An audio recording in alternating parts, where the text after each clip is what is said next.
And one. Good afternoon, everyone. Welcome to this emergency called meeting. It is February 18th, and this meeting is now called to order. We're going to start our meeting with a moment of silence.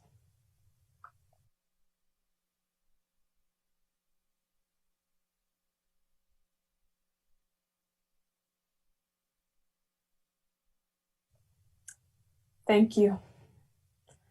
The next item on our agenda is agenda review and approval. Move approval of the agenda. Second.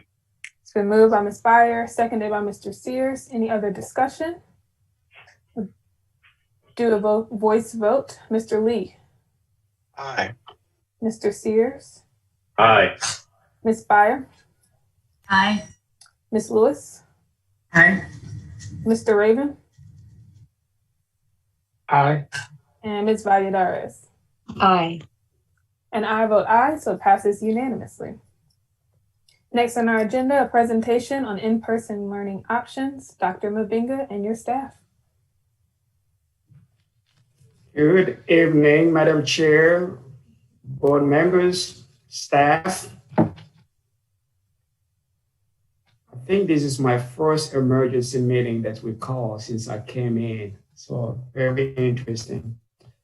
Let me take this time to just thank everyone for their patience and grace as we're going through this pandemic. Pretty much what we're experiencing here in Durham, other folks, other places in the state and the nation, they are also experiencing the same struggle. Durham Public School, we've done really well in the past few years. We have been able to accomplish so much, and I'm really proud to be a superintendent of Durham Public Schools. We accomplished so much in the area of academics improvement, creation of our DPS Foundation, commitment from our county commissioners for $500 million for the next 10 years for our capital improvement, that we are all excited to build a Northern High School, Jordan, and also be able to fix the SA and some other things that we've been able to accomplish. I really wanted to start with that positive note, even though going through this pandemic, it's really hard to find some good stories out there. I know there's anticipation tonight for what decision we're going to make as far as bringing our students in person. I really wanted to start with that positive note. Along those lines, I would also like to give credit to our mayor that was able to orchestrate this meeting with me to invite our health director with our wonderful collaborators from Duke Health. So in that meeting, we came up with a commitment of 1,000 vaccines per week for all educators. When we started the conversation, that was not the case. But just to be able to get a commitment for 1,000 vaccines per week, that's huge for our educators. And my staff and I, we are really working hard to prioritize the list of who's going to get vaccinated first. That list is due to the health departments on Tuesday.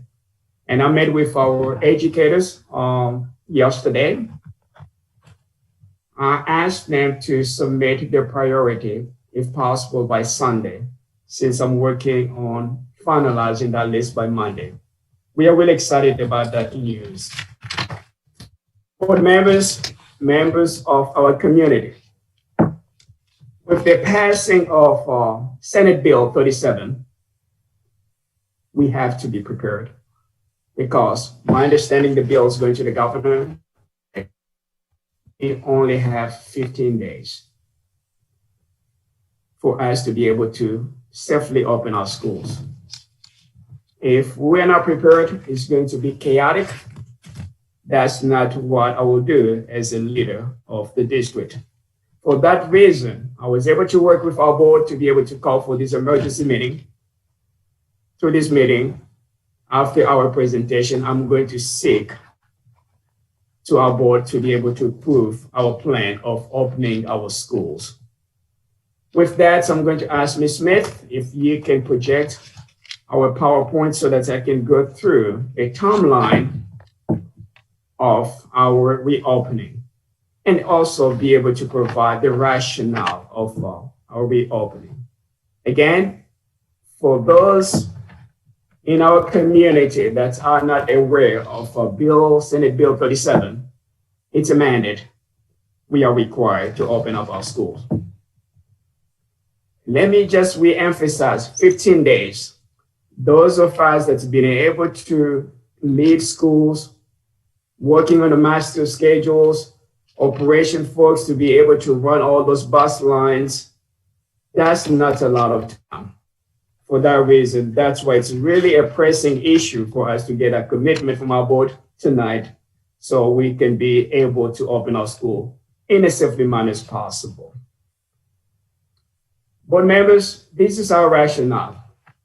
I said this before, we're going to be able to provide options for our families under Plan A or B. And I just want to pause and try to clarify there have been a lot of commotions, a lot of conversation regarding Plan A.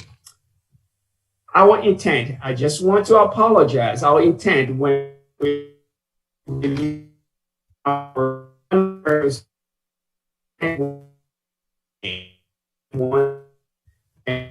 if you can accept our apologies. According to the guidance of our DHH, when we're talking about Plan A, you're not required to provide any kind of social you don't have to social distance those students. That was not our intent. That's the reason why we're not saying 5 days. We say 4 days. We should just say 4 days without even mentioning Plan A. I have Matthew Palmer here with us, who is our planner, has been cracking all these numbers. And we're also looking at historical data when we were able to survey our families. Our big assumption here that there will be probably about 50% of our families would like to keep their kids at home. With 50% that's make them on campus, we are feeling very confident that we should be able to provide space, social distance our students. Dr. Mavinga? Yes. I want to just ask you to repeat the first part of what you said. Your audio went out, and I think it's really vital that all of this information is communicated clearly to folks. So if you can explain a little bit that first part one more time. Thank you, Madam Chair. Plan A. Excuse me. I was talking about Plan A, and I really wanted to present our apologies and our own days when we release our learning perfect survey. We say Plan A. We should have just said we are going to bring our student for 4 days, not even be able to mention Plan A. So with that, we're really trying to work as much as possible for our teachers to be able to just concentrate on the students that are going to be in person. And then there are going to be teachers that will be working with students online. And then we also know our families, they're asking to be able to keep their students. We are going to try as much as possible to do that. And we are going to give that guidance to our principals to be able to accommodate those families as much as possible. Again, I just want to reiterate, our intent was not to say Plan A. We just wanted to say 4 days with social distancing. And then we're also going to comply with the requirement of the Strong School North Carolina Public Health Toolkits. We have to follow that as well.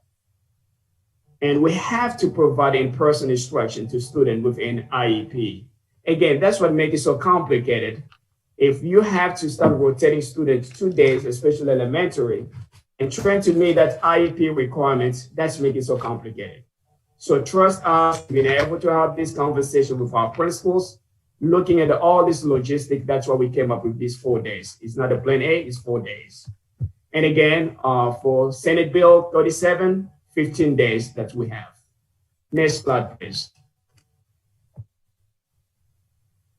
So this is the timeline that we're presenting to you board tonight.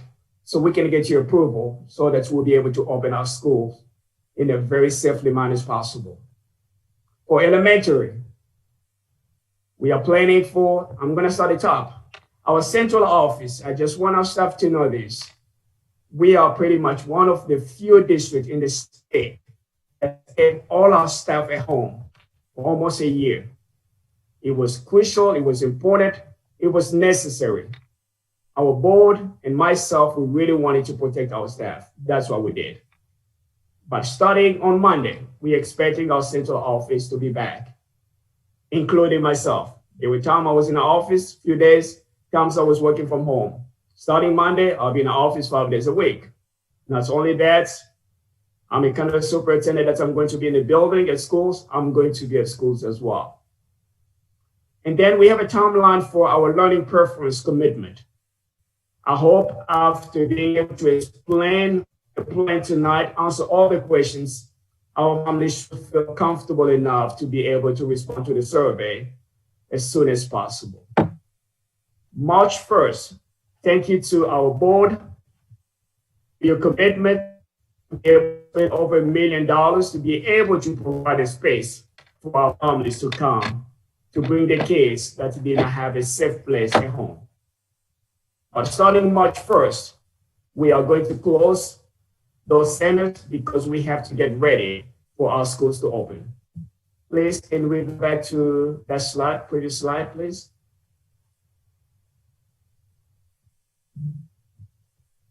Yes, still with the timeline. As you can see, elementary, our principals, we're expecting them to be back in the building 5 days a week, starting March 1st.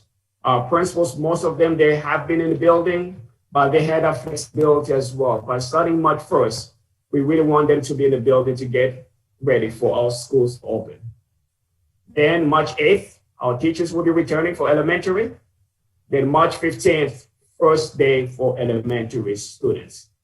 For those families that will choose to bring their kids in person, and they still have options for those who would like to keep their kids at home.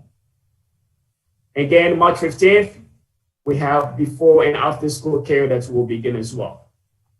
Middle school and high school, principals will be back on March 1st. Teachers will be back on the 24th. April 8th, that's the first day we're expecting our students to come back. I'm going to pause right there and try to make some comments regarding Senate Bill 37. If we're looking at the timeline, if the bills get to the governor's desk today, we only got to March 15th for us to be in compliance. So we're going to have a week, the gap. We understand the next week is going to be our spring break. And then we're expecting to give teachers a few days before our students can be back on April 8th. So we'll be talking with our attorney to be able to get some guidance, advice, because we are required to be back on the 15th. But since we were not back since the beginning, since last year, March, we have to stagger these students. We cannot bring everybody at the same time. So we have a gap there for a week that we should be able to talk with our attorney for guidance. Then, well, with our specialty high school, you can see our principals will be back on the March 1st. Then we're gonna have our spring break, then March 18th. We're gonna have CMA, early college, new tech, middle college, they'll all be back March 18th. Next slide, please.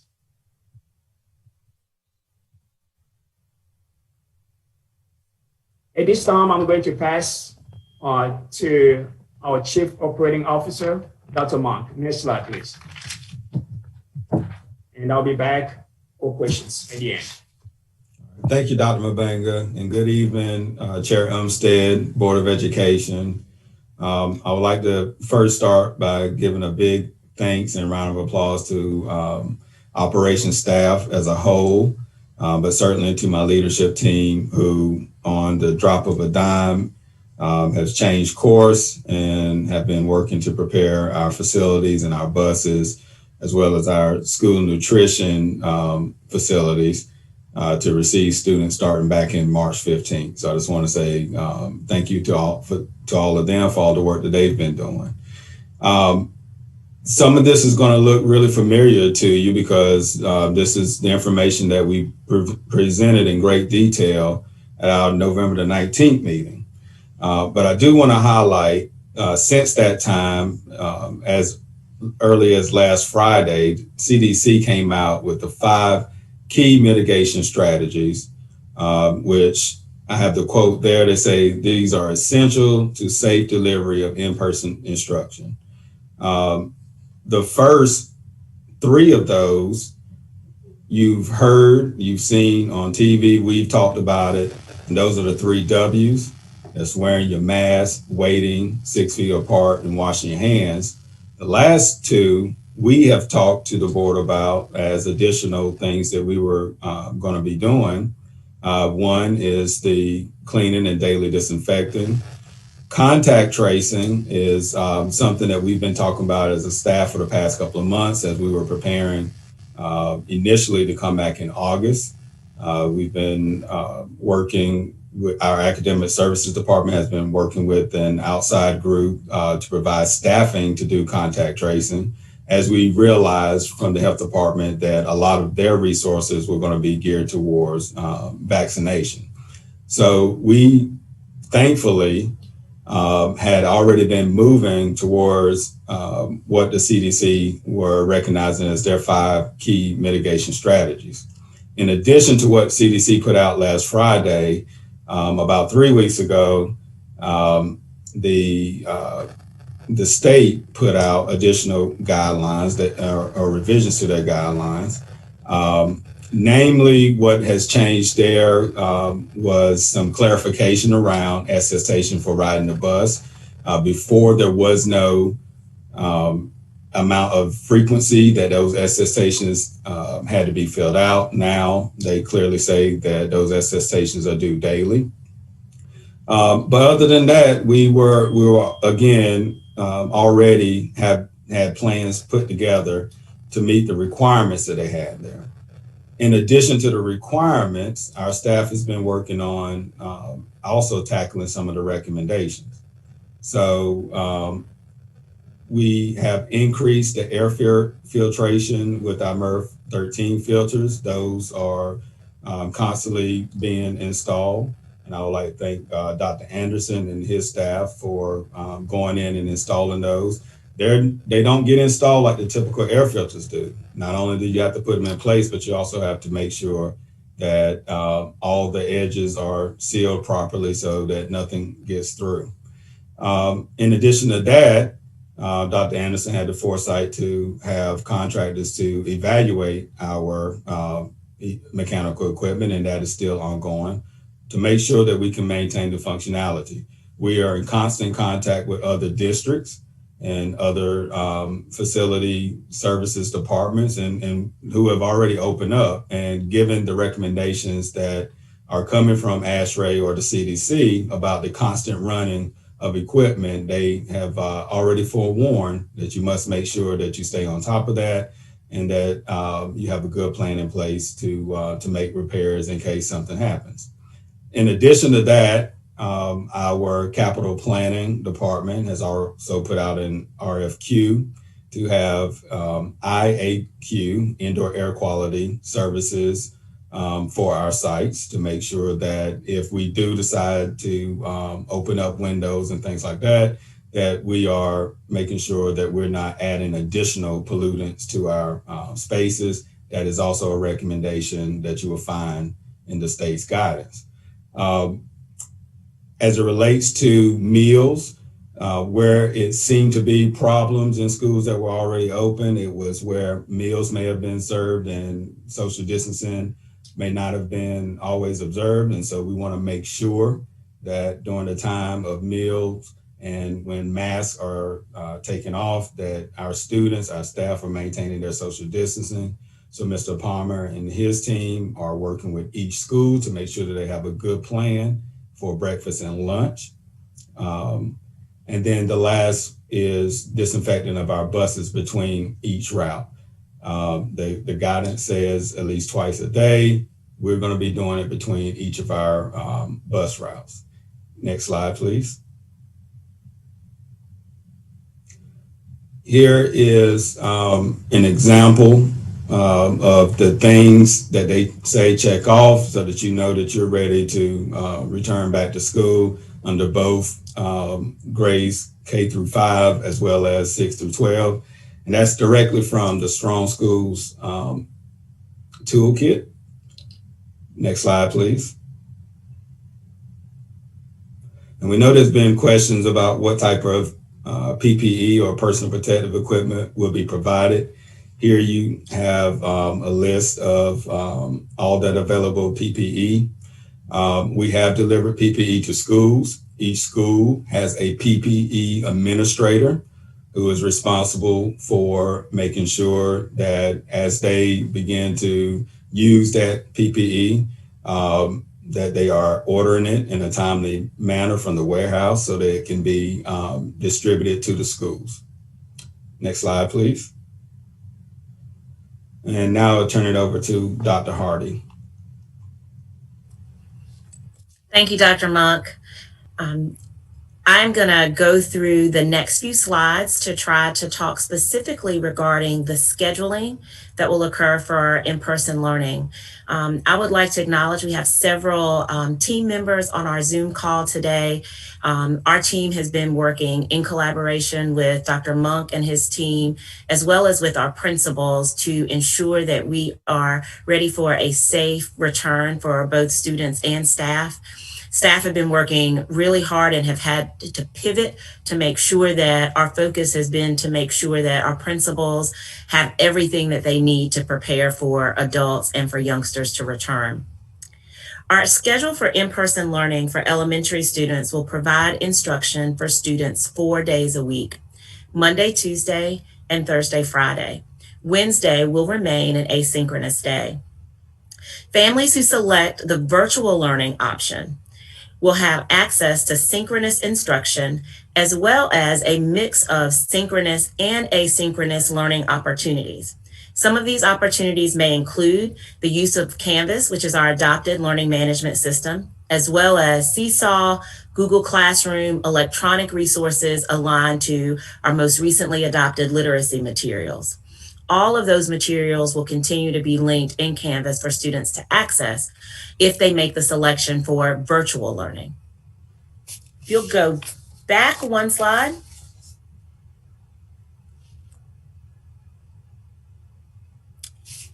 Okay, you go forward, I apologize. For our EC students, we are working very closely with Dr. Bell and our principals, as well as Dr. Cotterman, to ensure that groups of our students that have been identified with disabilities have access to in-person if they so choose, and if they do choose virtual, to make sure that there is continuity of services. Our pre-K students will attend in person according to their IEP. Pre-K students assigned to our Title I classrooms will attend 4 days a week, Monday, Tuesday, Thursday, Friday. Our K-5 students will attend 4 days a week, Monday, Tuesday, Thursday, Friday. Our middle school and high school students that are served in our deaf and hard of hearing program and our visually impaired programs, they will have the option to attend 4 days a week or to attend 2 days with their assigned cohort. And later in the presentation, I'll talk through exactly how we're assigning the cohorts.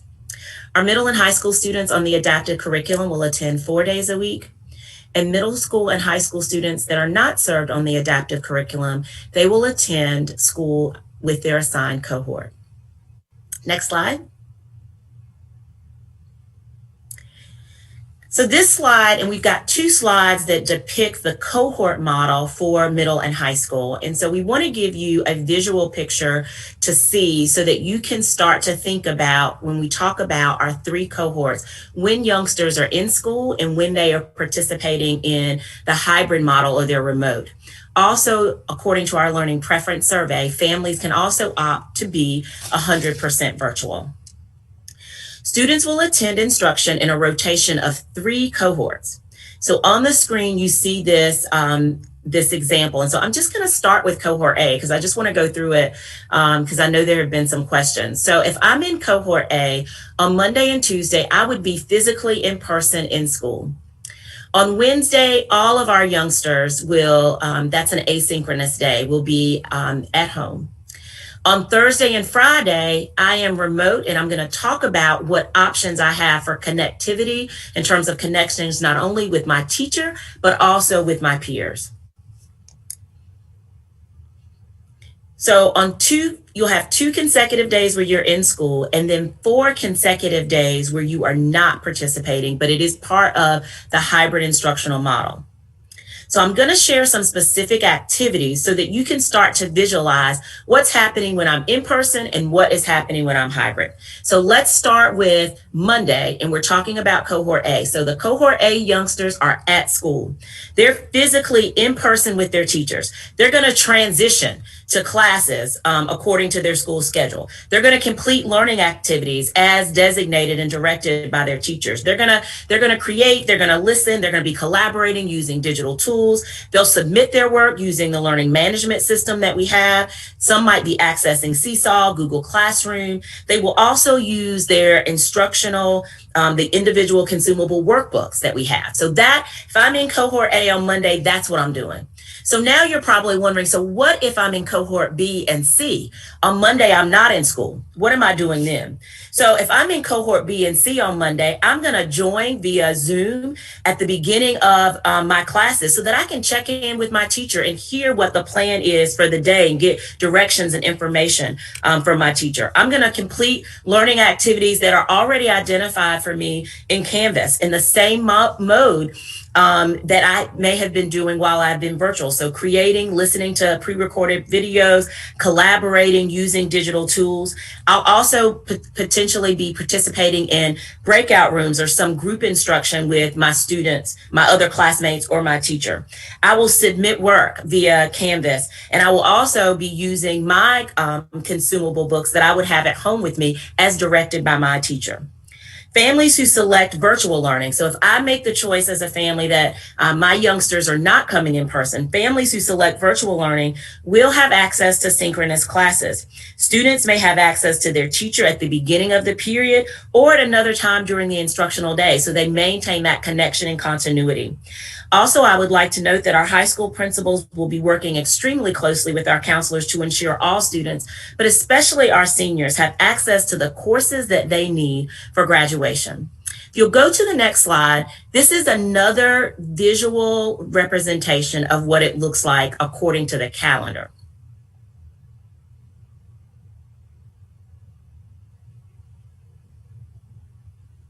If you'll go forward just one more slide. So this takes the calendar and shows you exactly what will be occurring. So in preparation, and this is for our traditional middle and high schools, in preparation, after returning from spring break, we will provide remote learning days. So teachers are preparing their classrooms to be ready for the youngsters that are coming in person. Thursday and Friday will be the first in-person day for Cohort A, and then you will see Cohorts B and C are remote. So this shows you how we would continue in terms of which students are coming in person and which students would be participating remote if you make the selection for the hybrid opportunity. Next slide, please. And although I think I have shared some of this information, I just want to share that there is lots of opportunity for our youngsters to engage with our teachers and their classmates. We want to make sure that whatever selection you choose for your family, that we are doing our absolute best, and you have our commitment to do our best to meet your youngsters' needs. So here you can see what will be activities that students will have the opportunity to participate in. We want to make sure that there are multiple opportunities for learning, whether you make the choice to come in person, whether you are hybrid, so you're in person a couple of days, or you're hybrid those remote learning days, or if you make the choice to be virtual, you will have access to your youngster's teacher. You will have access to curriculum resources, use of our digital tools, your hotspot, your Chromebook, interaction with your peers, and access to our specials or our elective classes. At this time, it's my pleasure to turn this back over to Dr. Mabinga. We can go forward one more slide, and I just would like to thank the staff members from Dr. Monk's team and my team. We're all here to answer questions and participate in the discussion. Dr. Mabinga. Madam Chair, board members, this pretty much concludes our presentation. We are ready for your questions. Thank you, Dr. Mabinga, Dr. Monk, and Dr. Hardy for that presentation. Before we get to questions and comments from board members, I just want to remind us about this timeline and how we got here. And Dr. Mabinga, you laid a little bit of this out, but it's good for the public to remember. And yes, y'all probably heard me say this one too many times at this point. On January 7th, we voted to remain in Plan C for the rest of the 2020-2021 school year.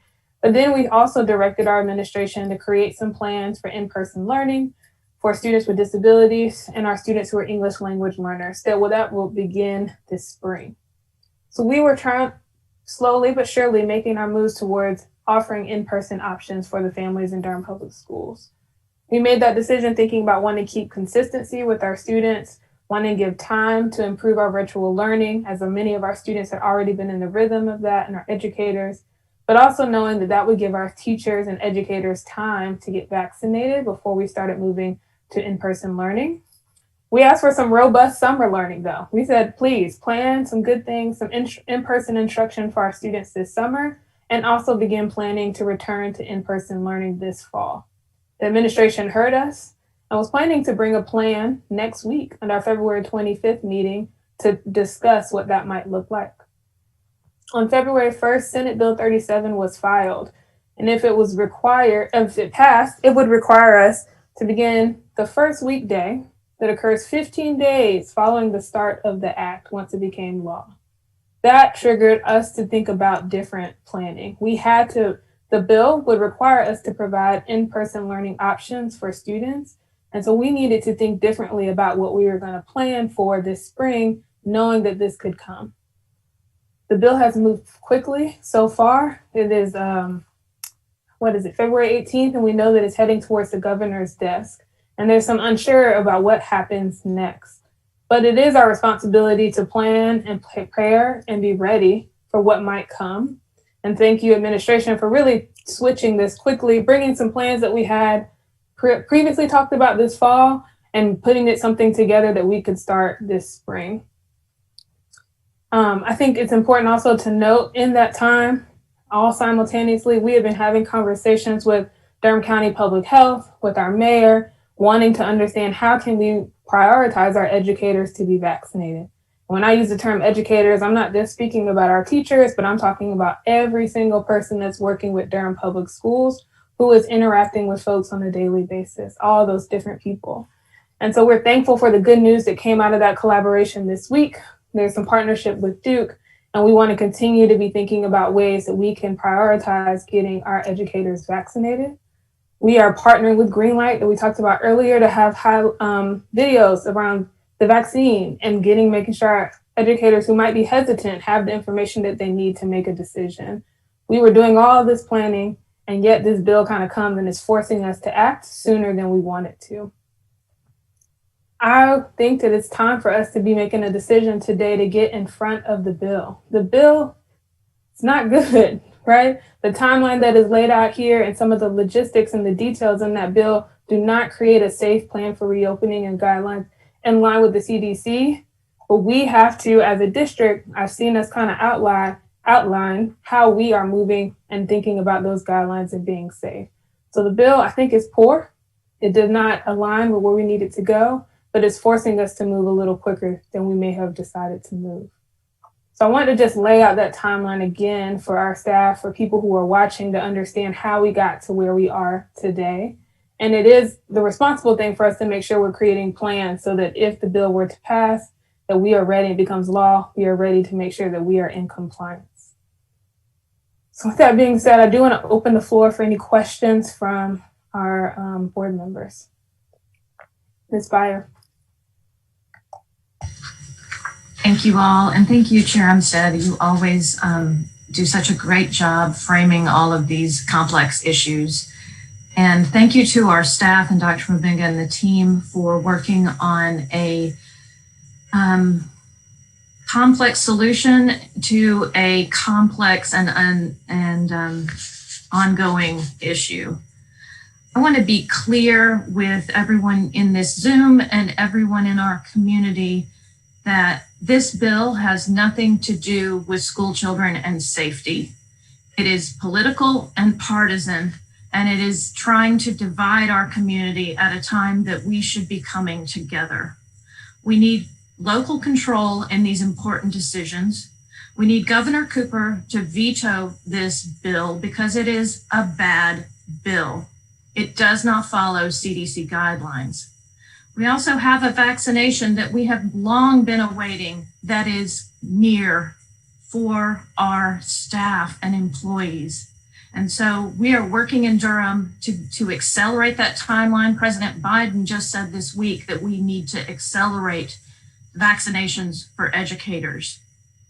So Dr. Big, I'm going to share some of the things that I shared from a document with you. I didn't want to surprise you with any of these concerns. I put them all in front of you and your team yesterday. But I put together kind of some health metrics and resources that I think that Durham Public Schools needs to safely return. One is that we need to encourage families that can choose Plan C to continue to choose Plan C. We need to have families choosing, and they have to opt in, like we talked about before, if they want to come back in person when we're ready to come back in person. We need our local metrics to be low. We set 4% for test positivity previously, and we're still up near 7 or 8% in the community. We are still, even though we're weary of COVID, we're still in the midst of a raging pandemic in this country, and the numbers of deaths are slightly declining, but that's about all we can say for good news in the world of pandemic. We also have variants that are coming from other countries that are coming here quickly that we need to watch and learn from. We're going to have to work together locally to keep those metrics at a favorable level so that we could return when our staff are fully vaccinated. We need about 6 or 8 weeks. We need about 6 or 8 weeks to get that done. And I'm hoping that this board can work together with our community to accelerate that before we have children back in buildings in person. It's not forever. It's just a little time. We need to offer virtual employment opportunities to every employee that needs it. We need even more dedicated contact tracers and nurses. We talked about custodians. We need to continue to evaluate the ventilation issues in every building, and we need to do that with the people that have spent time in those classrooms. We need to go ahead and take the next 6 or 8 weeks and build some more outdoor learning spaces so that children can have lunch outside when they take their masks off. We need what is in the CDC guidelines, which is screening testing, particularly for middle and high school students. Screening testing is what is working at Duke, at UNC, and at other universities around the country to identify asymptomatic cases. And then I think if we do that, we can offer in-person learning for families that are ready for it within about 6 to 8 weeks. So I'm hoping that tonight we can sketch out what those parameters might be, but that date is not March, it's April or May, and I hope we can have those conversations. As far as questions, I appreciate it, Dr. Mbinga, that you clarified a lot of the elementary Plan A or Plan B, but I think folks need to hear that it's a 4-day Plan B. A socially distanced 4-day plan is what you're trying to offer. And the only way we can offer that is because you're planning on at least half of our students staying home and being virtual and continuing the rest of the academic year the way they are. And then my other biggest concern is just the confusion that I get just with the high school schedule and the middle schoolers. And I wonder if we can make a really consistent schedule that is easy for families and students to know what is happening from day to day. And I think the 2-day cohorts are unnecessarily confusing. But I appreciate you all and look forward to the discussion. I just wanted to frame things with what I think is needed so that we can do this safely. Thank you. Thank you, Ms. Byer.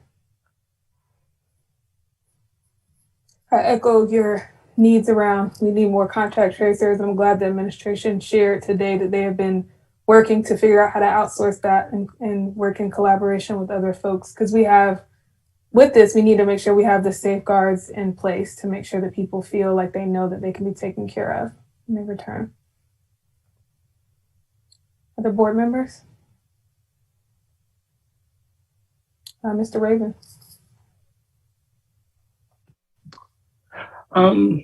I would like to start with saying that I hope that we can all acknowledge that none of these decisions that we've been making thus far have been, that anything's been taken lightly. I think there's a lot of work that goes into this. I always like to compliment the administration and the district as a whole, because I think a lot of times when it comes to education, everybody has input, but there are so many variables that are well known and then some that are not known that they have to account for. It's a lot of logistics when you're thinking about 30,000 students. That's an awful lot to think of. When I first came onto the board in some of the first meetings, I remember hearing Dr. Mubanga ask for grace. And when he said it again now, it just really kind of dawned on me. What we're really asking for is that you have a plan, you put a plan together to the best of your ability, and then you still have to pray on it. So that can be seen as a level of grace that we are asking from the community. We're asking them to essentially pray that we can all work through this and get through this in the safest way possible. I'll say that the board has made tons of difficult decisions throughout this school year so far, and we're not always right. I'm definitely not always right. And I think part of what we have to acknowledge is that we're all trying to make the best decisions based upon the information that we have towards us. And I think one of the reasons that I always ask the community to reach out to us is because I learned from listening. So I learned from being able to engage everyone when they're sending us emails. You all are able to share your perspective with us. You were able to share your insight on what your frame of mind is and where you're coming from when you're making these decisions. And, whether our decision was right or not, sticking with Plan C, I don't know. I can't tell you. And I think that we all need to kind of acknowledge that, because I personally unequivocally was going to stick with Plan C throughout the year. So I don't want it to be any misunderstandings with how I voted previously.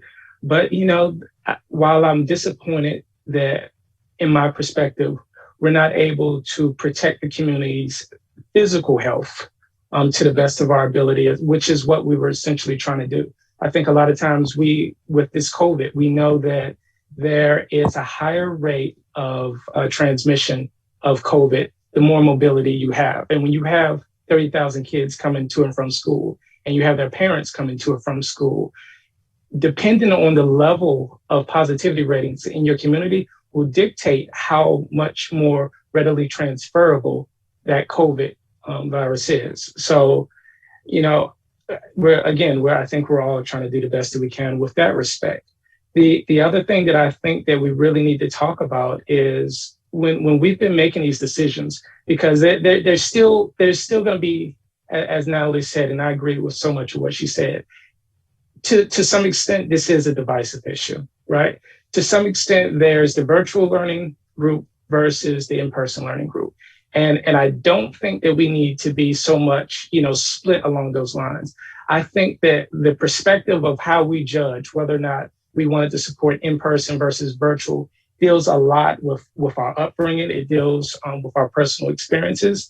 And again, when you first start to acknowledge that, and I don't want to go too deep into this, but this can actually also come down to an equity conversation, right? When you start to look at these stats and you start to look at the surveys and you start breaking it down and you look at why is it that some schools have such a high percentage of people that want to send their kids back to school and some schools don't, there's a piece that you have to acknowledge, and I will openly acknowledge it, because when I make decisions based upon what I get from the community and my own life experiences. I text my friends and I asked them, are you sending your kids back to school? And it was like, no, I'm keeping my babies home with me. So, sometimes the proximity to the people that are in your circle will have a bearing on how you're going to decide what you're going to do for the community. So again, this isn't to down anyone that's making any decision whether they want to send their children back to school or not. I personally will not be sending my kids back to school. And I'm saying that not to shame anybody else. I'm saying that because I feel that I'm in a situation in which I have that luxury to be able to do that. And I have the support system to be able to help still educate my children while they're at home and support them with their schoolwork. But if you are not in that situation, I understand completely. I really do understand. Kids need help. Families need help. And it, to a sense, we talk about, some people will say, school shouldn't be a daycare. School is not a daycare. There's more than you can learn being in school, being with people, learning social skills, learning how to deal with trauma, because that's what we're going through right now. And eventually we're all going to have to come to grip with this. We're all going to have to deal with that. So I just wanted to share that with everybody and just note that, I can't say that everything that's been going on hasn't impacted me personally. I think it's impacted everybody. And I just think that we all need to do our best to always look on the other side and understand where everybody's coming from and do our best to meet each other halfway. Because after this call is ended, after we all make our votes, we're all going to have to still figure out how we can pull together and keep going strong. Thank you.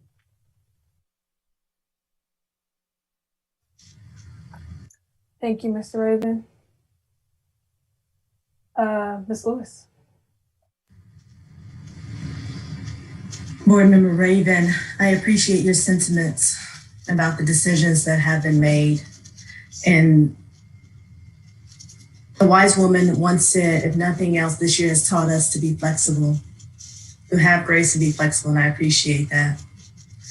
Board Member Byer, I also hear you about Senate Bill 37 and agree that we should do this on our own terms. I do not think we can guarantee that everyone will be vaccinated, because the vaccination is a choice.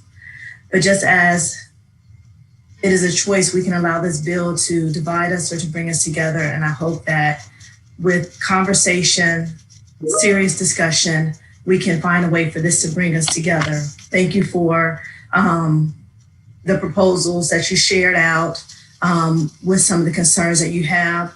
And I hope that, again, our administration will take these considerations and continue to work towards finding that happy medium.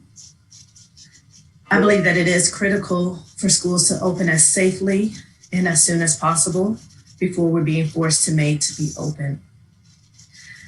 We have to enable schools to remain open by practicing the safety plans that have been in place. We know how to reduce the spread of the virus. We have not had any spread within our learning centers. We know how to mitigate risk and have a robust plan to minimize those risks. Dr. Monk has shared those plans back on November 19th and again today.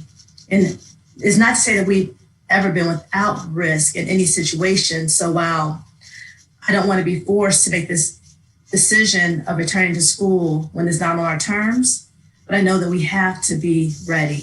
We need a plan so that we can be prepared. In this moment, Senate Bill 37 has the potential to bring us back to school without all the resources we need to support it. That's what I'm hearing. Fortunately for our district, as I hear about the plans for the PPE and what we have in place, it feels like we have been excellent stewards of our resources, and we'll have those resources in place and even have a plan to have a point person to make sure those resources do not run out, but are also replenished. I'm not sure what that means for us for contact tracers or for testing is something I've heard before as well. Again, I'd like to hear more about that, but we need to be proactive. And I appreciate this plan that you brought forth to us for being proactive. I've heard Dr. Mabenga said last week, Board Member Byer mentioned it today. If you can keep your children home just a little longer, please keep them home. This will keep our classroom numbers lower. I've also seen in the email a parent saying that that was her choice a few months ago to make a community decision to keep her child home, but felt differently in this moment and felt some sort of somewhat embarrassment that she would need to send her kid back. So I just want people to realize that every family situation is unique and that they should not be shamed for whatever decision they have to make. As a parent, I know that we worry a lot about what we're doing and decisions we're making for our kids, if it's the right decision, and we're just doing the best that we can. So please don't feel guilty or ashamed about that. Just know that if you can, for whatever reason or circumstances, make the best decision for your family. And what I hear as far as confirmation and confidence in our administration and our principal leaderships and our educators, will do what we need to do to keep those safety measures in place. We have layered safety protocols, the 3 W's, the advisement from the ABC Collaborative that we've been doing since July. We're also having a relationship with Greenlight, and expediting the vaccine is super important. So we have to come back sooner. I hear that. Let's work together to share the necessary information around safety, comfort, and what that true need looks like. I do have one question, and it's about the timing. With the middle school and high school, you listed their timing to begin April 8th, and I think April 15th. Whether the bill passes or not, would that still be in alignment with the bill, or would we have to come back sooner if the bill passes, if the governor signs the bill? I think I can weigh in on that a little bit. So it depends on what the governor does. And obviously the both houses, the House and the Senate, have passed it. It's now on the governor's desk. And he can hold it for up to 10 days. If he were to hold it for 10 days and then either sign it that day or not take any action at all, then the district would have 15 days from that point to be in compliance with the law. If the governor vetoes the bill, then it could possibly slow things down for another 1 to 2 weeks. So we don't really have a hard and fast deadline yet. It just depends on what the governor does. I think that March 15th is probably the earliest that we'll have to comply, unless he signs it tomorrow and chooses to act quickly. It's possible we'll have a little more time than that if he does veto the bill and it has to go back to both chambers for further action to possibly override.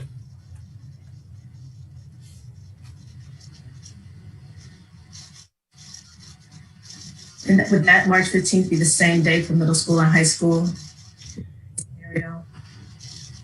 The bill doesn't. It just says that districts have to have a plan in place to provide the required options within 15 days after it becomes law. So it doesn't distinguish between elementary and middle and high school. Thank you. That's all that I had. The main thing is if we can delay, that's going to be best. But I also feel like we have to have a plan. Be ready so we don't have to get ready in the worst case scenario. Thank you for the plan that you presented. Thank you, Ms. Lewis. Mr. Raven. If I could just ask for clarification on that date, is it 10 days, it's 10 days he has to sign it, but it's 15 days. If he does nothing on the 15th day, it still becomes law? The governor has 10 days to take action to sign or veto. And if he does not take any action in those 10 days, then the law would become effective. And from that point, the district would have 15 days to get into compliance with its requirements. So is that 15 days from the original date of when the bill was approved, or on top of the original 10 days that had already passed? It'd be the 10 days plus the 15 days. Thank you.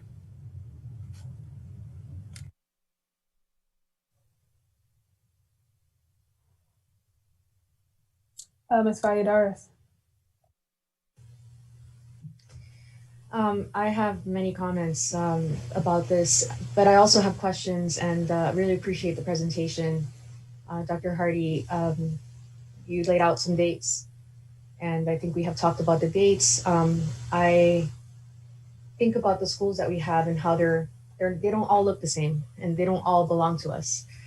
There's some schools that fall within other institutions, such as Durham Tech, right? Like, we have that complex, like the complexity of having middle college on a campus that has different conditions, different folks who are in charge of ventilation, in charge of, the operations of that site. And so when I look at the date, I do see that the specialty schools by far seem to have like a sooner date, like both principals and teachers come in at the same time. They're also starting earlier. And I just have a lot of heart for them because I know when we closed the schools and moved to remote learning, they were the first to go. And I want as much consideration for, those kind of complexities that they have to deal with. And I'm wondering if there's anything you can share about that timeline. Madam Chair, I'm sorry, Mr. Vice Director, I'll start then Dr. Hardy will jump in as well. So we've been closely working with those 4 principals. As you can tell, their schedule pretty much is aligned with our university schedules. So we have to respect that. But when it comes to resources as well as the support, so we're going to be definitely mindful that they need it as sooner than other schools. Are you saying that the calendar or that the specified time or the suggested time is, you can't adjust it? Or, just to clarify, to have like when the students come in, when the teachers come in, and when the students come in for the specialty schools, it's based on the college calendar. But I'm just trying to get clarity on whether there's any flexibility that could be granted. The schedule in terms of the return dates for both teachers, administrators, as well as students, we've worked in collaboration with principals at all 3 levels. And as Dr. Mabinga mentioned, spent close time with those 4 principals to develop a schedule that made the most sense for their school and that aligned to their calendar. So they actually selected the dates and helped us to develop the timeline. We are working very closely with the institutions to ensure a safe return. And if we run into any challenges, we would have to come back to the board to adjust that. But we feel like this is our best recommendation for a safe and healthy return for both students and staff for not only our elementary schools and our middle and high schools, but also our specialty schools. Thank you so much, Dr. Hardy. I appreciate the conversations. When it comes to operations, I'm also understanding like when you have those agreements with other institutions like Durham Tech, when there are concerns about ventilation, to what falls in our lap and what falls on their responsibilities. I think, if there are concerns about, what those conditions of those rooms are, how do we, as DPS, how do we ensure that our educators and our students, have the best conditions?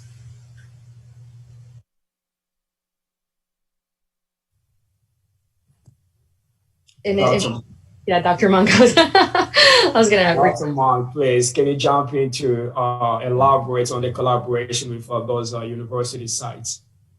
Sure. That's a great question. So the extent of our ability to run their buildings are minimum.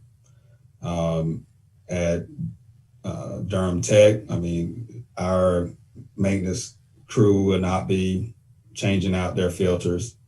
They will not be putting floor markings down in their facilities. And if they decide to close their facilities will be closed to our students as well.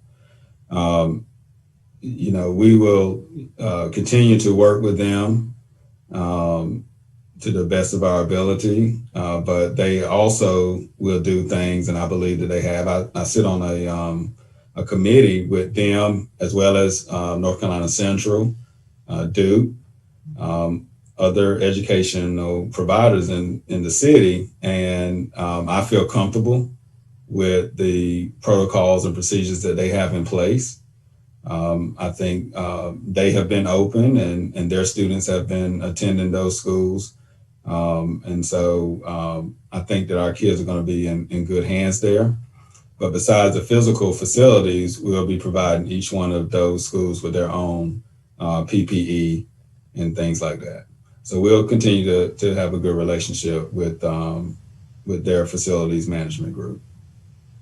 Thank you, Dr. Monk. I really do appreciate, all the presentations that you have, done with your team, the ways that you are, ensuring that we have, filters, PPE, all the things. So on DPS's side, that's I can see like, how we are taking care of all these different things. And I also welcome Dr. Hardy when you're talking about like the adjustments, the flexibility that, that feedback is definitely welcome. And I have seen you all work to address things even as you're given.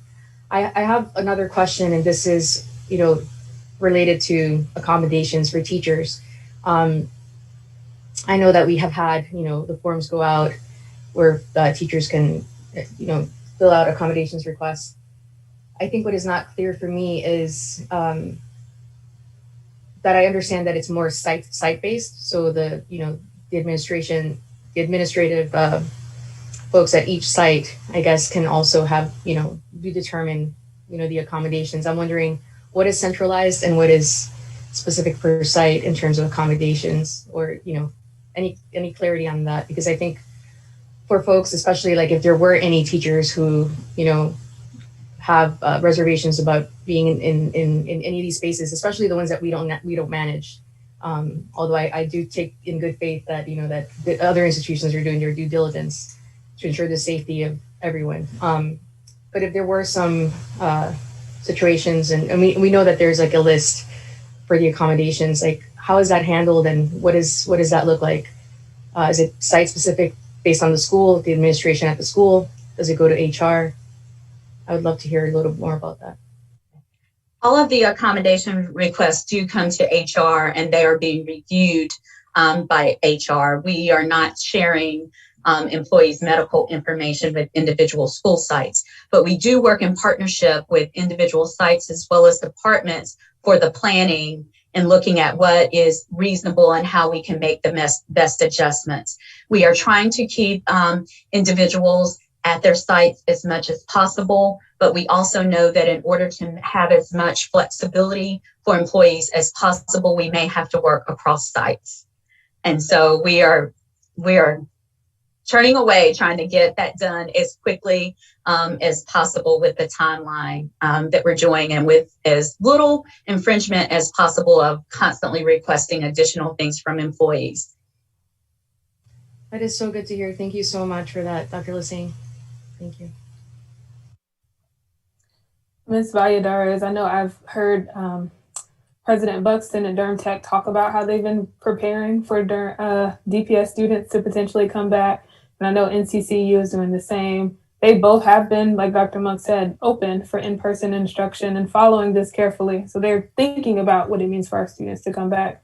And I know those principals are considering that as well. So thank you for highlighting those. We do have students who are in multiple places. Mr. Lee.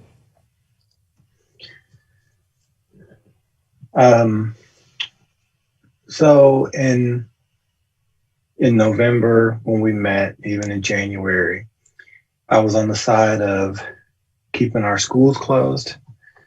And it's still a difficult decision, but I want to explain why I am at the point to where I think it's time for us to consider opening up in this timeline. Now, I don't agree with all of the plan here.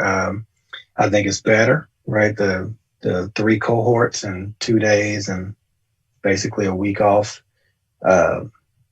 But it's kind of changed a little bit. So now there's remote learning. There's Zoom meetings there. I like that as well. But like Dr. Mabenga said early on, we've been closed for almost a year. And I know that we're getting close. We're very close to being in a place where our teachers can feel safe. The vaccines are starting to happen. things are kind of looking up, and we've got a commitment to 1,000 a week, I think it was, from 1,000 per week reserved for teachers.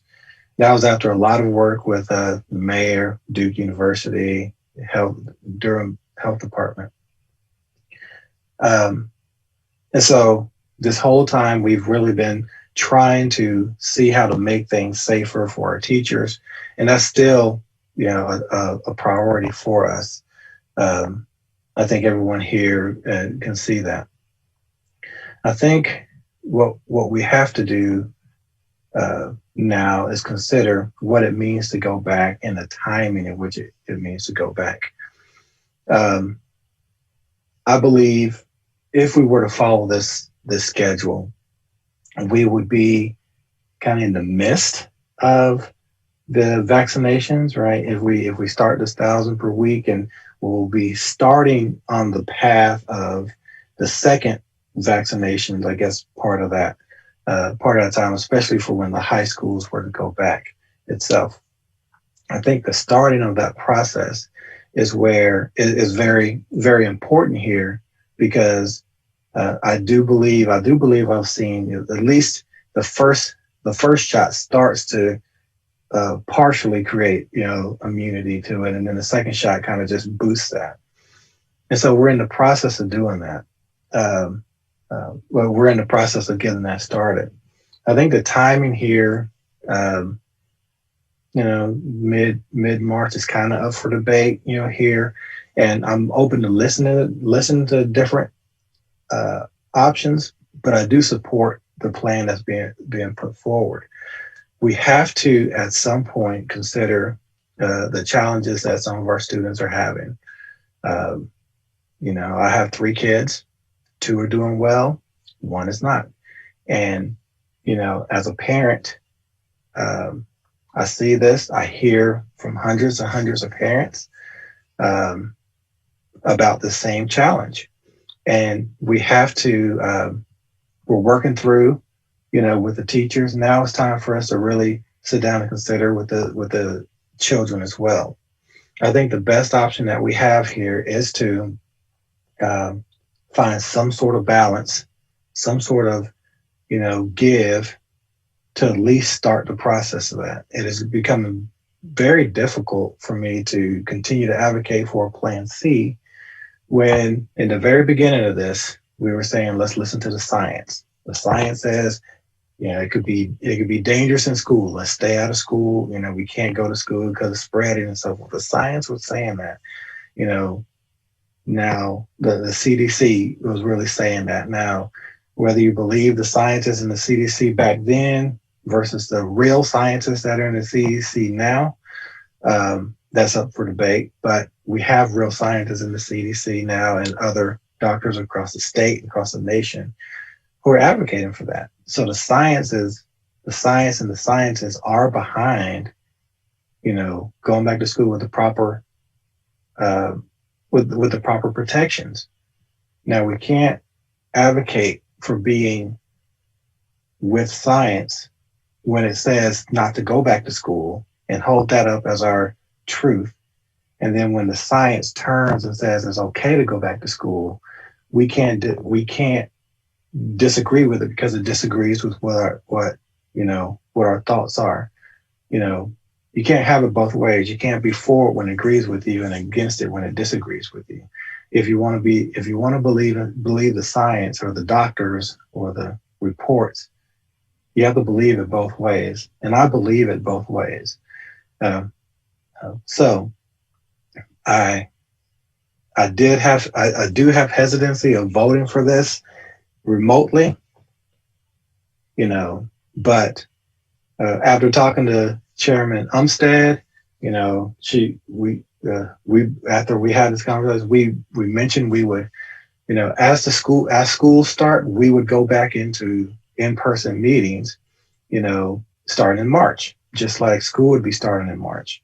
We would commit to that. I think that's an important step. If we're asking people to go back into the buildings, we have to be back in the buildings as well. We have to be back face to face as well. We cannot continue to have Zoom meetings while we're asking teachers principal, staff, and students to be back in our buildings. So as long as we're asking them to be back, we should be back even before them. So I would expect, and I'll speak to Chairman Umstead about this, that our first meeting in March is in person. It should be in person. If we're asking students and staff, faculty to come back in person in March, we should be back in person as well. This was an emergency meeting. It was we couldn't do it in person here. Mr. Raven asked that we did do it in person, but it's just the equipment. We can't get to the SDC with the equipment with the streaming requirements since everybody can't be there. We couldn't get that in place. This has to be in everyone, all in with DPS. Dr. Mubanga said that central office is going to be back starting next week. We'll be back in March. We'll open schools in March.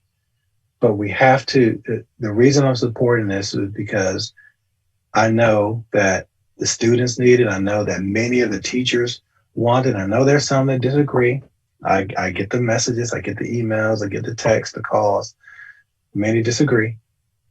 But I do think we're heading in the right direction with the vaccinations, the commitments, and that number, 1,000 per week, is only going to grow as more vaccines are available. I think we can do this as a group. I think we can do it as a district. I think we can do it safely. It's been shown across the nation, across the state, that in-person is a viable solution. I think it's time that we start to consider that. Now, I know there's others left to speak, but I'm gonna make the motion, and then discussion can continue after the motion. Is that okay with you, Ms. Umstead? Yes. Okay, so I'm gonna make a motion that we approve the administration's plan to open schools as presented.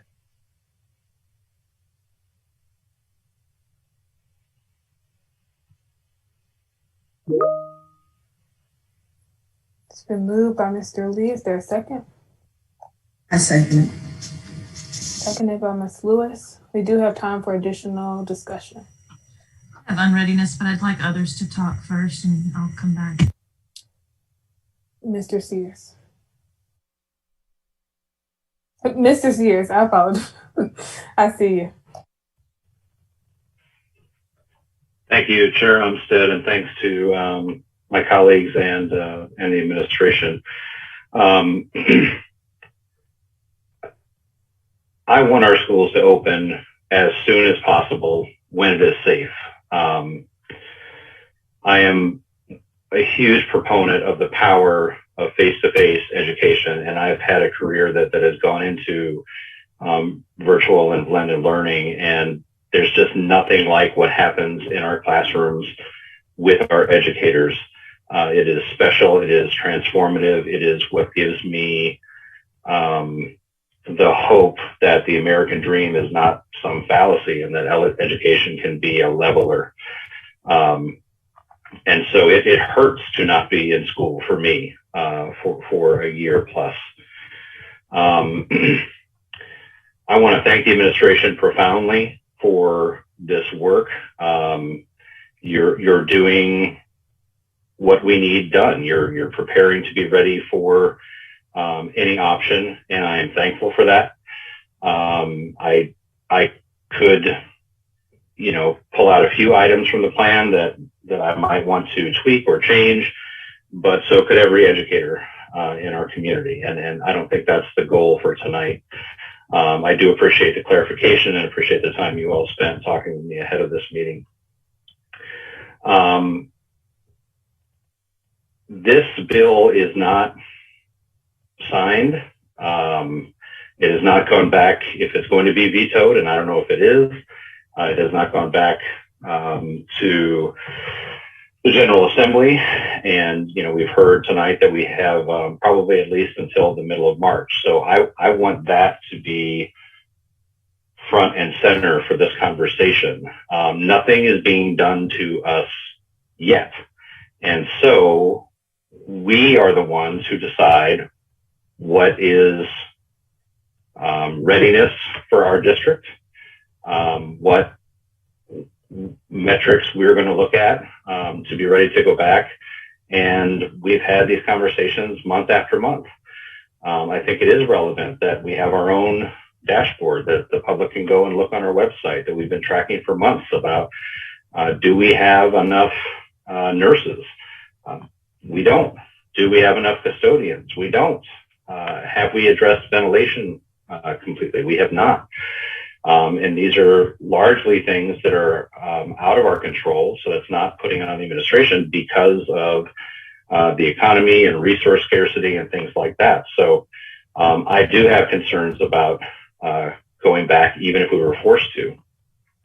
What I want to focus on, and I don't want to be too much in the details because to me this is a high level policy decision, is to think that in 10 weeks, I think through everything we've been through in this pandemic, 10 weeks from now, if the promises that have been made are executed, our entire staff could be vaccinated both times with the 2-week waiting period.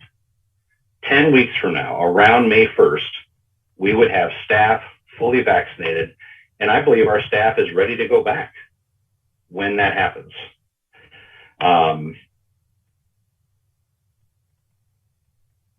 If this bill passes, as I said, we'll be ready.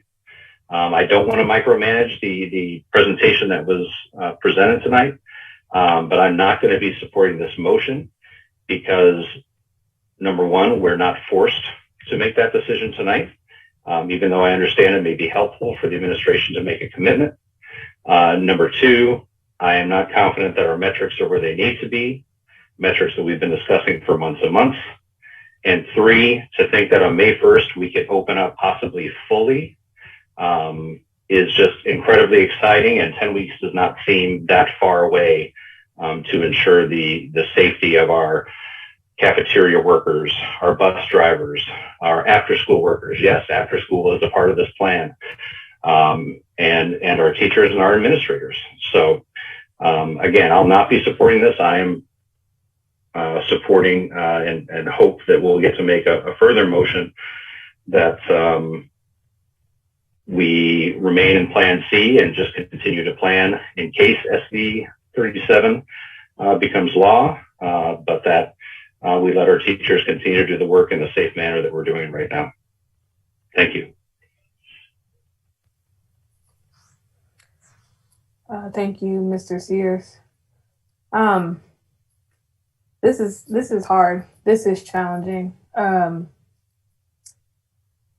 I too want our students to be back in person, and I think we have to be ready to do that. I would like to ask Dr. Mabinga a question for you. Can we continue to have updates, progress updates on where you all are? We have another meeting next week. Want to make sure that we continue to be updated on how the planning is going and on the readiness dashboard. So just want to hear a little bit from you all.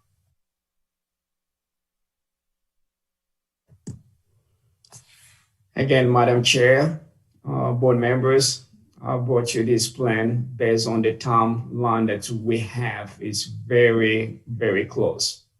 So if we're gonna push this for another week, I just want to be honest, it's gonna be challenging for us to be able to implement things when times come. I think our attorney Collins was able to intervene to speak to us about the date of March 15th. I'm not a politician, so I don't want to be making a plan based on whether or not the governor is going to veto that, whether or not we have enough vote to override. I'm just trying to be as realistic as possible based on the timeline that we have. If not, if we're going to keep on pushing it, it's going to be chaotic for us to be able to look at the bus routes and things of that nature. So I brought you the plan based on our best estimate time possible to make it work. Thank you, Dr. Mabinga. And I really think that we need to make sure we give our administration the time they need to plan so that if this becomes a law, that they are able to be safely making sure our students can transport to and from schools. And that feels vital in this time. because we know safety is at the forefront of everyone's mind. And so being able to plan all the logistics that need to happen must take place, and we need to make sure they have the time to do so. I also think it's important for us to be prepared, and for families as you're considering what to do. And I've seen people ask on Facebook or different places, what should I do? I think if you have the ability and you feel comfortable keeping your children virtual, please do so. That means that less children may be in the building. That means that we can have less incidents of easier to social distance and that thing. So please, if you can, if you're willing, if you stay virtual, that means that we can have less children in our buildings, and so that we can be making sure that we keep the right social distancing and hopefully less mobility, as Mr. Raven spoke about before, so that our children can be safe and our educators can be safe. I think we have to make this decision tonight in order to make sure that administration has the time that they need. And I think that we can be also working at the same time to still work on vaccinations, continue to think about how we can get new nurses, how we can have more contact tracers. I think we need to be working simultaneously to make sure that we're prepared if this were to happen. Ms. Breyer. Thank you all. So my unreadiness is that I am hearing that the governor is going to veto this because he knows it's bad legislation. And I don't think we're backed into a corner tonight. And my unreadiness is the dates are arbitrary based on a bad bill. And so I don't want us to plan and plan and plan towards a bad bill. I also know that not only do vaccines need that second dose to be effective, they need the 10 to 14 days after that. And there was a study from Israel this week that they not only protect the person that is vaccinated, but they will protect the children that are in their care. They show like an 89% effectiveness in that realm as well. So I don't understand what is needed tonight. We've had this discussion. We didn't have public comment on the agenda, but we've taken it by email. We meet again next Thursday. You guys are going to keep planning based on what you've done. The only thing that might change is the dates. And some feedback perhaps from teachers that want to say this rotation would work better for us, or this would, whatever. We haven't had a lot of teachers in this planning conversation, so I think we also would have time for that. And I really am not really clear what the difference between action now and next Thursday would make to this conversation. So we've been able to be almost unanimous on almost all of these really incredibly hard decisions. I hope we could do that as well, and continue to work towards the veto that I believe is coming very imminently. Mr. Raven. I like to listen to everybody, and I've heard Mr. Sears mention 10 weeks. I heard Ms. Byer originally mention 6 to 8 weeks. And the reason I asked about when the governor would have to sign on in that whole timeline is I'm cognizant of the situation that we're in. Like, we're in a lose-lose situation. There's no winning for anybody, right? We're just trying to figure out how can we best navigate this. So I don't want to put ourselves in a bad situation and having to make decisions under stress. I want to make sure that we can give ourselves some time to where, regardless whether the governor vetoes the bill or he supports the bill, that we would still have our ducks in order. I would support Mr. Lee's vote if we can at least give ourselves 4 weeks. And again, I'm trying to find that middle of the road. If we could at least look at March 15th. This way, if the bill gets passed, we've still been on the right track.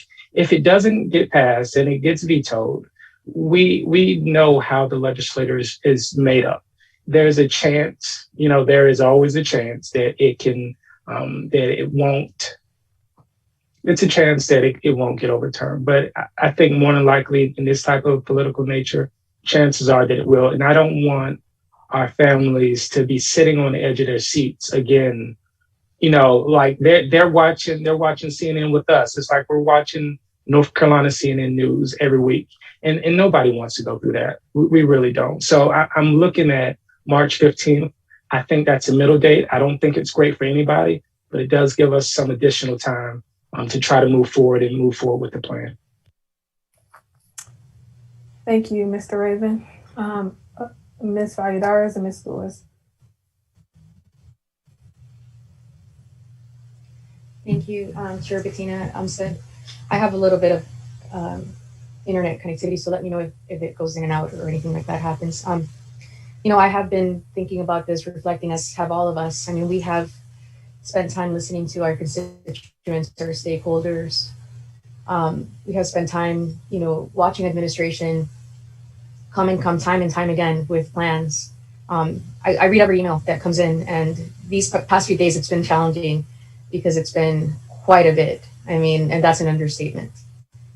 But if I can relay some of the sentiments that came up, was the feeling that people get their hopes up. There are people on all sides of this, dialogue, and that they get their hopes up and they kind of see things getting shot down again. And so I've heard from other folks talk about the fact that they feel that our communication can be better. And I hear that. And I also take, responsibility as a part of this board to figure out, and to tease out what is related to, the safety, the metrics, and what is also in terms of the process and how we can all, take time to reflect. But the thing is that we're going to have to do some changes that are going to be short term, and there are going to be some changes that are going to have to be long term.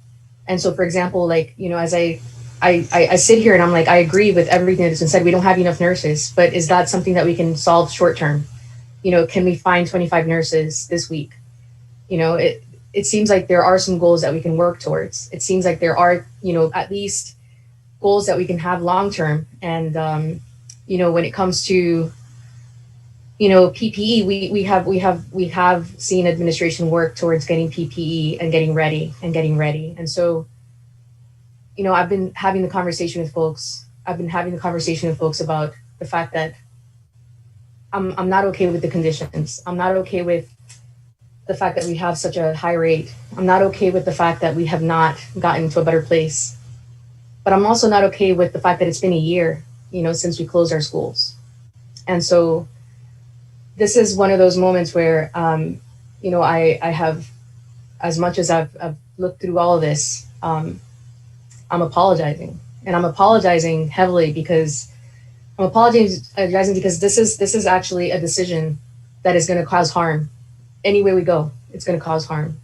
Any direction we decide to go, there's people who are going to be harmed by whatever decision we make.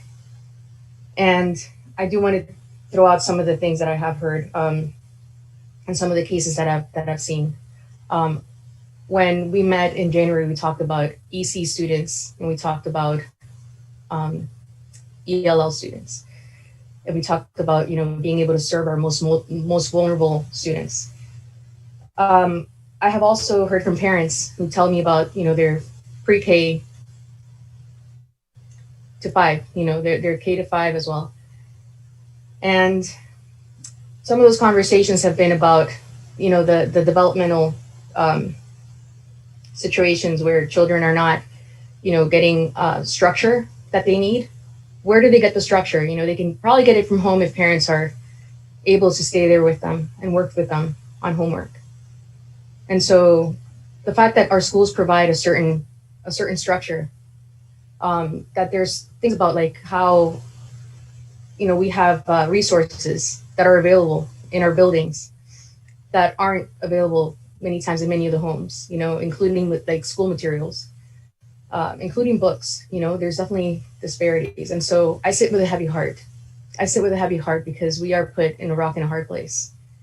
And part of me is, I've had these conversations with all of you. I've said, my initial thing is resist, because this is not a fair thing to have to make a vote, which we already did in January, and decide that we're going to stick to Plan C. And then to have this bill.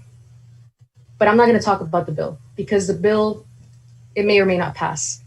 What I'm more concerned about is the fact that we have had families engage with us, and we have had voices kind of say, you have not listened, and try as we can.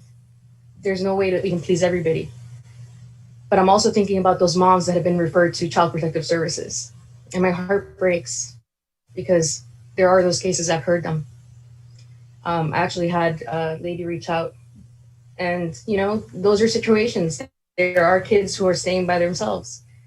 And I can't say that they're just EC or ELL, even though that was my attempt before. When we were talking, I was like, let's look at the most vulnerable students. What I would like for us to do is to consider, and this is, I'm putting this out to the community, and it's a plea, because what we really need right now is to figure out a way that we can have the supports that children need, the most vulnerable children need. And it's not just EC and ELL. It is not just two groups.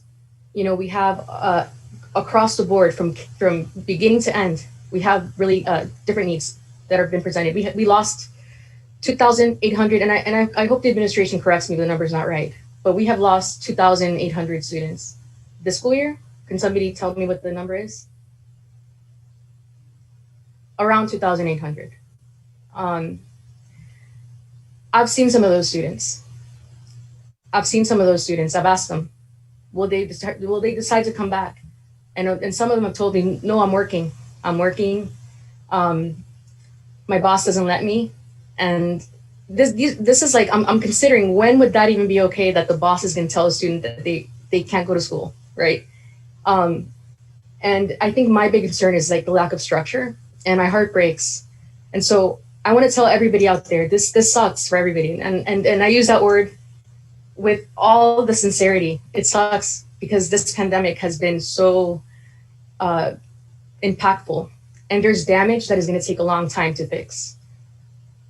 But I want those students that we love. I don't want us to lose any more students. I don't want any more high school dropouts. I also don't want any more of our students to be so developmentally behind because they were not able to get the supports they needed early on. And once a student is turned off to school, once the harm is done, it's really hard to repair the harm. I think about Durham, and I live in a city that there's no isolation from what happens.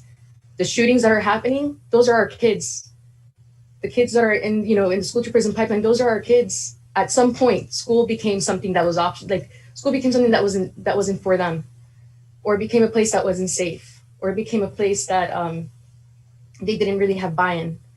And so right now, I'm sitting here, coming in here with my heart, just understanding that I'm not going to be 100% behind any plan that comes for reopening, but that I also have to listen to the fact that there is harm that is happening, and we can't address it. And we can't address it. We have to figure out a way, right? If we're not addressing, the 2,875 students that have left the district, not everybody left for a charter. Some of them are out in the streets.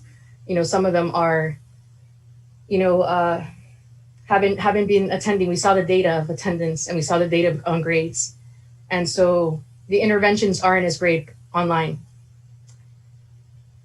I also agree with a lot of teachers who say that what is the benefit of, the last few weeks of school? Like, by the time, if we start in May, it's going to be May and June. I mean, what is the benefit of that? And I sat with that, and I'm thinking, is something better than nothing, right? I'm not telling you that I know exactly, the times, but I'm saying, is there anything that you can envision where we can actually do a safety check and a wellness check on our kids and have them and be able to see them? And this is also understanding that many kids who can stay, who will do remote, but if there are kids who need to be back in person, there's a child find that is happening as well. There's all kinds of things that are happening at this time. And I think that, we need to have those processes throughout for all our kids. So I'm going to, with a heavy heart, I'm going to support this plan. I think that we need to figure out a way to make this plan not cause harm. We need to make sure accommodations are respected. That's why I asked, and I did a question, and I trust Dr. Lassane. I appreciate your work. I appreciate your heart, and I have full trust, that accommodations and all that, like, teachers, if you need an accommodation, I do want to say that. And I also appreciate Dr. Hardy talking about the flexibility, because this plan is not perfect. I don't think any plan can be under these conditions, but that we will listen. And I think the other thing is the apology to the teachers, the apology to the staff, to the educators, because I hear you. You were not engaged in the way that we should have engaged you. Like, the communications went out to the parents. Administrators talked about hearing it from the parents before they heard it directly. And I think that, these are times when, things are done in haste, and for whatever reasons we failed you. And so there's definitely lack of trust that we need to address. And I hope that we can do that. I hope that we can all work together. But I think at this point, I'm just letting you know, I will support this plan. I want us to figure out a way to have a small percentage of folks in the buildings as we can, so that everybody can really take assessment of who really needs to be in the buildings. But there's a sense of urgency. I also, appreciate Dr. Monk presenting on outdoor learning. Dr. Monk, if there's a way to even have like tents, I wonder if the schools can have tents. I don't envision everybody cramped up in a classroom for a long time. So if every school can have at least, like, if it's tents or outdoor spaces, like the kind of things that will allow teachers to have class outside if they have to, or spend some time outside and be able to let the HVAC system work and do its thing and then come back. Like for there to be ways that the outdoor learning that you presented, that your department presented on last time, that is incentivized, or that, teachers can find ways to do that, and that we can work towards long-term goals of nurses, and we can work towards long-term goals of, having better, conditions for our buildings. And yeah, I just appreciate all of you and thank you. These are not easy times. Ms. Lewis and then Mr. Sears.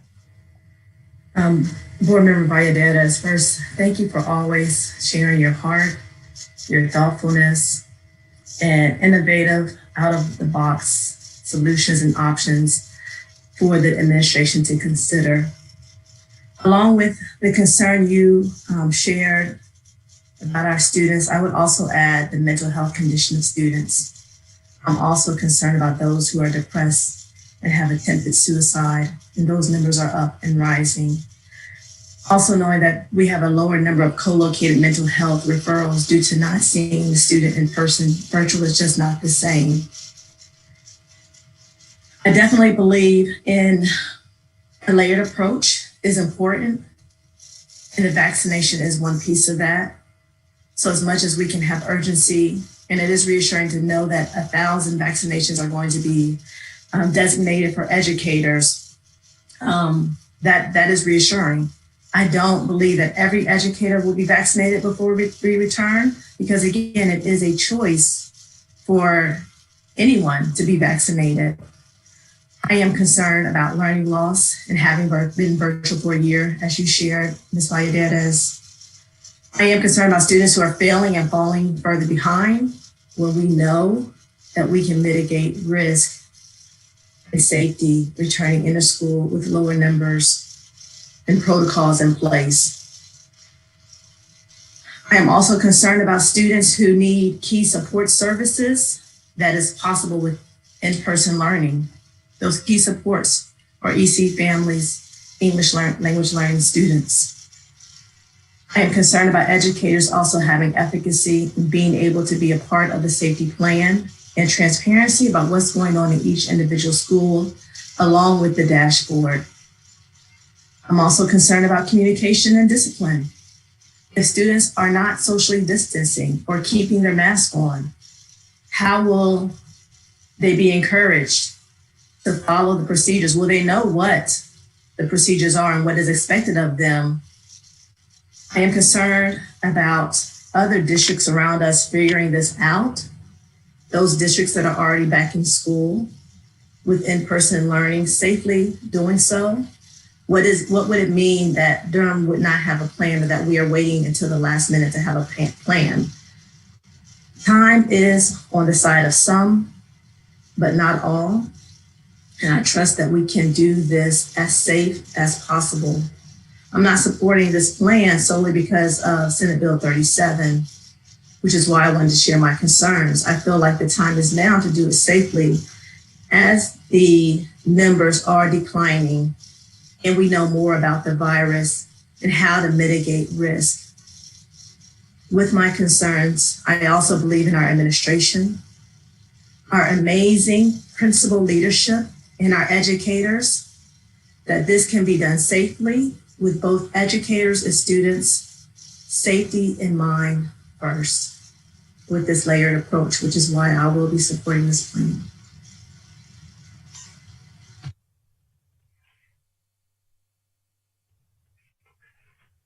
So I have a comment, but I first want to clarify the motion that's on the floor and perhaps request an amendment. It is the motion, as I understand it, that we would adopt the administration's plan and timeline irrespective of what's happening with legislation. Is that the motion?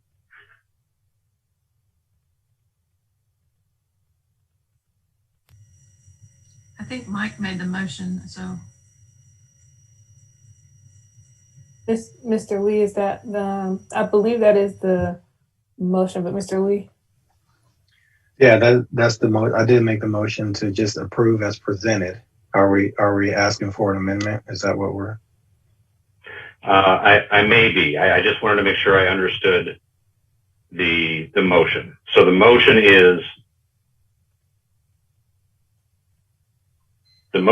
just approve the plan and go back on the timeline, right? That was the motion, yeah. Okay. Yes.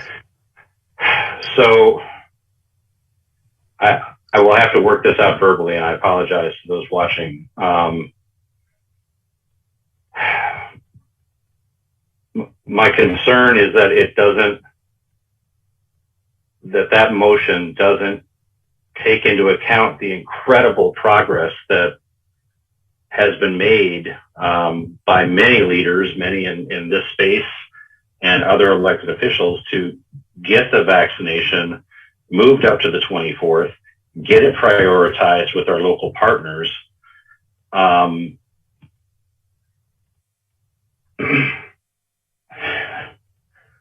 We talk so much about health and safety, not only in this pandemic time, but on how we operate this district in other times, and we care about everyone's health and safety. And I don't like making decisions in the margins, but I'm concerned about that teacher or that person living with that teacher that won't be with us May 1st because we go back too soon. And I know we don't see that in the news a lot, but that's not also a story that would be tracked. That my grandparent passed that I'm living with. When 10 weeks from now we can be fully vaccinated, or perhaps even sooner if we can continue this acceleration. So that is my reservation. I'm not, Mr. Lee, if you would accept a potential amendment, perhaps a compromise would be to, and with respect, Dr. Mbenga, I heard you just say that delaying doesn't help things, but perhaps to postpone a week, perhaps wait till the next board meeting to see what is happening with the legislation. I just have real hesitation about being so close to having our 5,000 employees vaccinated. That's just where my heart is. And so I understand where you're coming from there, Matt. I absolutely agree with that. But I do want to remind that just because you have the vaccinations doesn't mean you can't carry it, right? So that you can't carry the virus back home. So that doesn't change that situation that you just mentioned there, right? It does protect yourself from serious illness. But yeah, to be frank, you can still spread that. Yeah, I didn't want to be sensational and say I don't want our teachers to die, but I don't want them to die either. And that's nobody does. Come on, Matt. Nobody wants that. I know. That's why I didn't want to mention that directly, Mike. So Mike, would you accept a friendly, I think I am hearing this board feel strong commitment and bring strong commitment to returning to some version of in-person learning for some children and families that choose it during this academic year. I'm hearing that from lots of different people. I'm hearing that consistently. What I don't like is the feeling of being pushed on this timeline by politicians in Raleigh that are not in our community. So would you accept a friendly amendment that your motion, Mike, only becomes, is contingent on if the governor doesn't veto it? If this becomes law, this is the dates you're picking. And then we would have time to come back as a board and as a community to consider a different re-entry date, in the future. As soon as next week at our regular meeting on Thursday, we can talk about it more. The dates are the biggest hang up for me. Mr. Lee, but before you answer, because I don't want you put on the spot by yourself in this situation.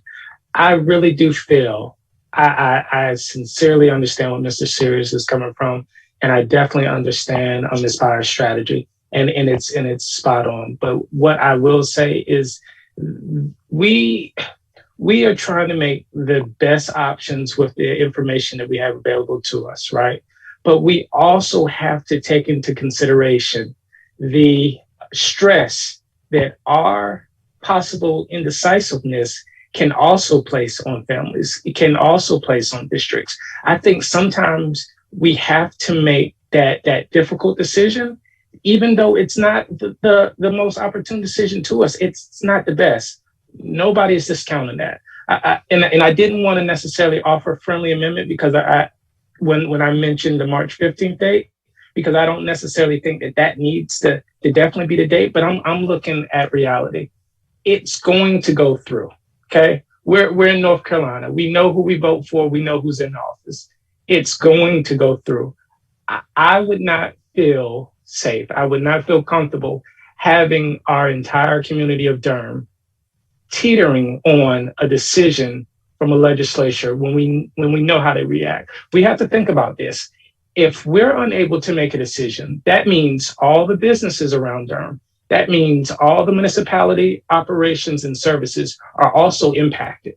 And even though we want to give ourselves that extra week to make that decision, we have to understand that our decisions have a ripple effect on the entire community of Durham.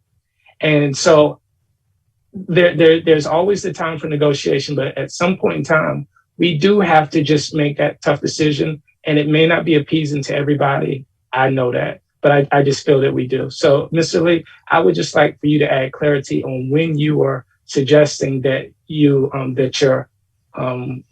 motion go into effect. I think that's the only thing that's still unclear. Okay, and thank you for that. I have no problem, speaking to that. So, kind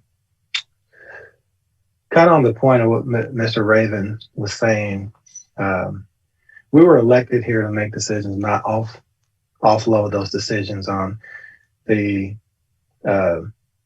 politicians that are in Raleigh or the governor. And so, I firmly believe that we should be taking charge of this narrative.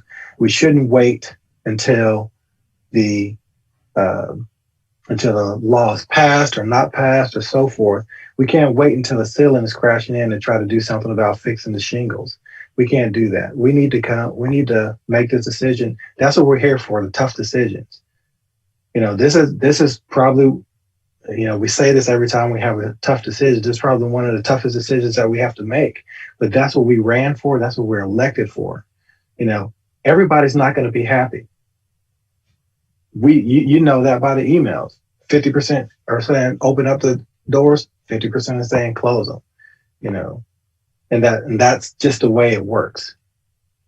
My motion was very clear that the timeline presented forward would be would be the timeline that we followed.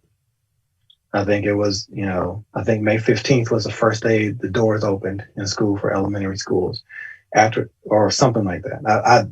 I have to go back and look at the dates, whatever the timeline is, right? That's what the motion was, whatever the presented timeline was. Then after spring break, that's when middle school and high schools would start.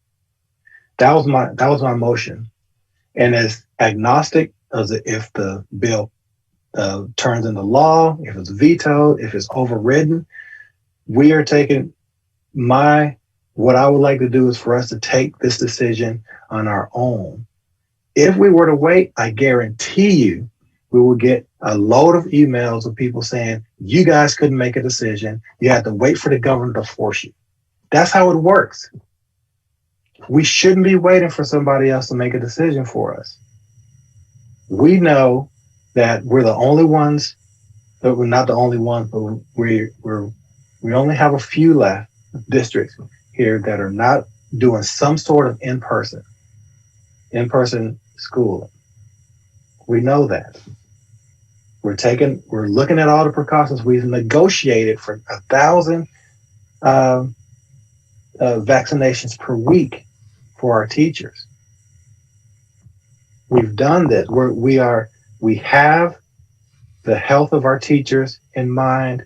We have the mental health of our students in mind, and we have to make a decision on how do we address both.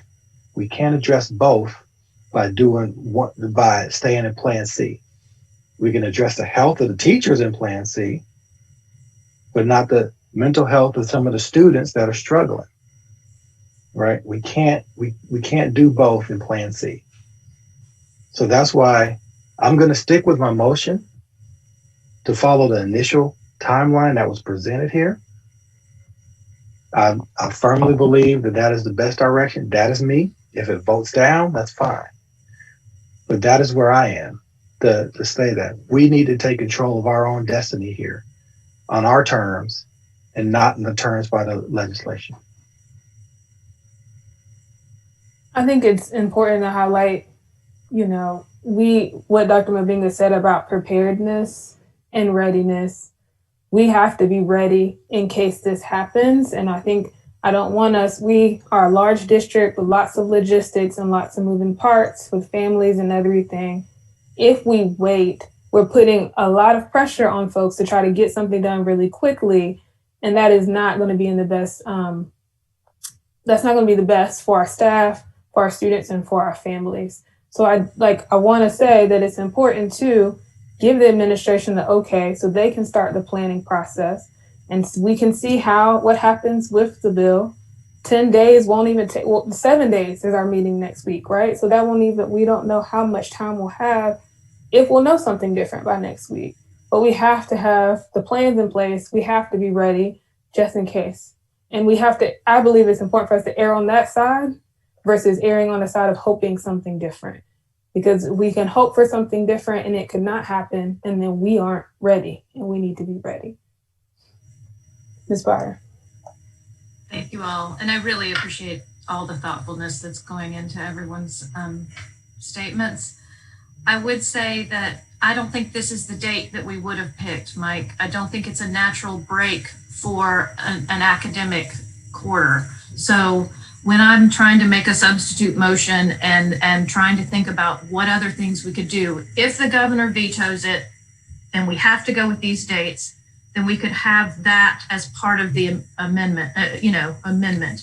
But if we picked on our own what date we would have, then it would be more logical in an academic calendar than this random middle of March date. So that's what I'm hoping, that we would have a second date that would actually make more sense in our academic year if we're going to continue with it down this road and with this motion tonight at the very least. Again, I still want with this vaccine, people get a 95%, protection of no serious illness and death.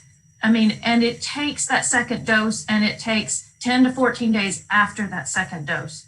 And we all know there just aren't enough quantity right now. And so even to find 1,000 is a week is fantastic.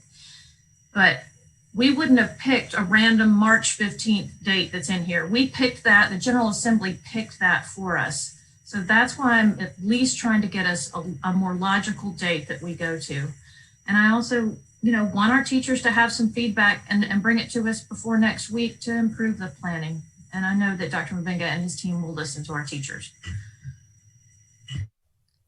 Thank you, Ms. Byer. We have a motion on the floor. It has been seconded. I think it's time that we call for a vote. Mr. Lee? Sorry, can you do it one more time? Mr. Lee, I didn't hear you. Sorry about that. My vote is aye. Mr. Sears? Mr. Sears? No.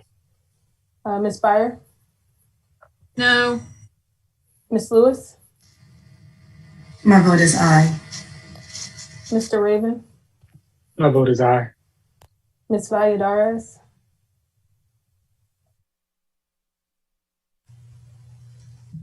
I just want to say the vaccines, a lot of us have done a lot of work towards town halls and vaccines, and what you mentioned, Chair Bettina Umstead, about your meeting with Duke. Duke, we look to our partners for vaccines and for teachers to be prioritized, and that we will do better with teachers. And it is something in my heart, like that we have to get vaccines and all that. I do vote for this reopening plan. And I also do plead with administration. I know that you are listening, for us to figure out, to have the flexibility that we mentioned initially, if there's something that needs to be changed. Nothing is written in stone, and I think that the safety is important. I will support you because I know how hard you work, because I've met with you individually. I know that you care. I will support this plan, but I ask for us to listen. I agree with Board Member Byer about doing better, engaging our teachers, and fixing things as we can. I will support this plan. Thank you, Ms. Valladares. And I vote aye as well. So that is 5-2. Mr. Sears. Okay. I don't like this. I don't like our hands being forced. I think we had a good plan and we were moving in the right direction. And I want everyone to also know that we care deeply, each and every one of us, about every single one of our educators, every single one of our students. And this is not a decision that we make lightly. I know that our administration will be working hard to make sure that we can put all the protocols necessary in place. I am happy to hold them accountable for that and make sure that we ask the tough questions to make sure we have what we need to succeed. We care deeply about these folks, and we have to, Inspire, you said you don't like folks in Raleigh making decisions for us. I don't either, but we know they can. And so we need to be prepared and ready for when that happens. So I want to also say thank you to our Durham delegation. They have been on the phone with me for the last 2 weeks, talking over and over again. I'm sharing my concerns with this bill. They've talked with Dr. Mabenga and our staff. So thank y'all for fighting for us and alongside with us. And I would say to our community, we're going to have to do this together. So community, that means you need to wear your mask. You need to stay at home and not engage with people outside your household. You need to make sure you are taking the necessary steps to keep our numbers down so that our educators and our students can stay safe in our buildings. This can't be something that the school only takes alone. This COVID-19 and responding to this is a community effort. And so we all have to raise our guards a little bit, make sure we're leaning into those safety measures to keep our educators safe, to keep our students safe, and to keep our families safe. Do you have any other comments? What do you all think happens now if the governor vetoes this? Do we add this to our agenda next Thursday? We have a meeting next Thursday. I'm happy to add an update on the agenda for that. We have another meeting in March. We're happy to add an update if we need to at that point. We also will start to move to meeting in person, like Mr. Lee said, in March, so we can also make sure these updates are included as well.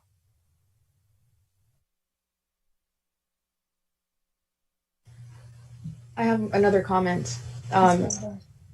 Yes. Emails are already starting to come in, and I thank every single person for writing emails. And I want to also just state that a lot of us are involved in communities, and that we are involved in efforts. I have been volunteering. I know a lot of us have been volunteering in so many different ways.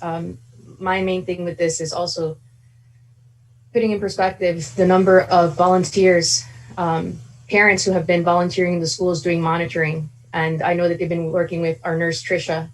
The number of people who have stepped up and said, here's what I could do. And where it is, there are conversations about like where it's allowed. There's also parents who are community health workers in the most marginalized communities. I'm deeply rooted. I identify as a woman from a very marginalized community that has had super high rates at 1.70, over 70%. Being that in Durham, it's the population is 14.5, getting to 70%. And these are DPS parents who, when the rates were super high, have been working nonstop, even to this day, delivering food and helping with bills, and have been, doing the work of community health workers. They have been providing information about testing sites. And that is one of the things that I just wanted to uplift in here, that there's definitely a lot that we can sense the fear. I myself understand like the concerns of fear and all that, but I just want to tell you, like, I want to lift the ways that we are being responsible, as you said, Chair Bettina, about all of us understanding like the work that frontline workers are doing, the work that parents, DPS parents who are working in hospitals are doing day by day, seeing patients, folks that are working in restaurants, in stores, and keeping our food, food supply, delivering food and all that, all those efforts, that there's definitely risk in all of those things, and that there's a lot of sacrifice. But I do think that, as leaders, that if there's something that you want us to do, about providing supports, that, that's also something, and that we are looking to the city as well for a program that hopefully can have vaccine navigators, looking to many different ways to figure out like how we can extend the supports. And if there's any ideas that you have about that. But it's been a year now. And so coming up in March, it's going to be a year since we closed our schools, and this decision was not easy. But I also know that we now have more supports and more resources than we had before, and that monitoring is definitely a part of what we're doing, and vaccines are already underway, and that we will do everything that we can to push that so that everybody gets them. And cafeteria workers, a lot of love to you. Bus drivers, love to you. Love to all of our staff. Love to all of our families. So I just wanted to uplift the sacrifices and the work that everybody has been doing, especially, the parents that have been working, DPS teachers who are also parents, working in learning centers, working in the learning centers and serving the kids who need to be in the learning centers. I mean, we have had our schools open. If you think about it, our schools have been open during this pandemic. It's called learning centers. We also, voted for small groups to meet, and we have figured out protocols where if we need to close a school, we will close a school. And that's something that I can trust Dr. Mubenga and his administrators to make sure that our schools are closed when they need to be closed, and that contact tracing is part of this. And I hope that we can get updates on how that is going, how that's being carried out, the monitoring, the contact tracing, and also the supplies, the PPE. But like I said, a lot of our schools we have had sites open during this pandemic, and we have protocols in place to close a school down if needed be. But let us know how we can also support resources. We will do what we can. Thank you. Thank you, Ms. Valladares. And if there are folks watching who have ways that they want to connect with us, you see we have needs we laid out here, needs for more outdoor learning, needs for more contact tracing. Please email us. I'm happy to take a meeting and figure out how we can collaborate together to make sure we do this safely. So I just want to make sure I state for the meetings that motion, state for the minutes that the motion passed 5-2. And with that, no other comments? Mr. Raven? Yeah, I was just going to say and recommend that everybody that the decision that's been made, it's a heavy one. So, I recommend to all of us on this call and to everybody at home, Take some time, turn off the TV, practice an act of mindfulness if that's what you need. And, ultimately we pray that nobody loses their life or becomes critically ill because of the decisions that we were forced to make, but it is a reality of where we're at right now. So with that said, I'd just like to move into adjournment. Thank you, Mr. Rubin. I don't think we need to vote on adjournment, but I appreciate your motion. Community, this is hard. I ask that you treat us with care as we're continuing to navigate these tough decisions. So thank you all. With that, we are adjourned.